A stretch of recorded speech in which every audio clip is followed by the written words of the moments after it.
வந்து பிரெயினை அது அது அது எல்லாத்தையும் யோசிக்க தொடங்கும் அப்படின்னு எதிர்பார்த்து தான். ஓகே.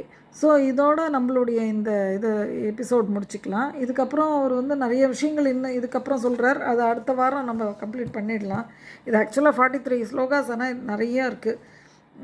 அவர் என்ன சொல்கிறாருன்னா, இந்த நேச்சரின் படி தான் வாழ முடியும். அதனால நம்ம வந்து பிடிவாதம் பிடிச்சோம்னா நான் இப்படி இருப்பேன் அப்படி இருப்பேன், இது தப்பு அது தப்பு, அது இப்படி நடந்தது இப்படிலாம் கேட்டாலாம் ஒன்றும் பண்ண முடியாது. அப்புறம் அந்த விருப்பு வெறுப்பு இதுலேருந்து எப்படி மீள்றது, தென் புலன் மனம் புத்தி, இந்த காமம்னா என்ன, இதுக்கும் அதுக்கும்லாம் என்ன சம்மந்தம், ஞானம்னா என்ன, ஜீவாத்மா எப்படி இருக்குது, இதெல்லாம் பற்றி, அந்த தர்மம் பயமுறுத்துங்கிறத பற்றி இதெல்லாம் சொல்கிறார். சொல்லும்போது அர்ஜுனர் கேட்குறார், எல்லாரும் வந்து அவங்கவுங்க இதில் தான் வாழ முடியும்னு இருக்கே அப்படின்ட்டு.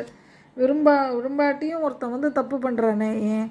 இப்போ எல்லாரும் அந்த கண்ட்ரோலில் தான் இருக்கோன்னா அப்போ எதுக்காக அவன் வந்து அந்த மாதிரி தப்பு பண்ணுற மாதிரி ஒரு நிலமை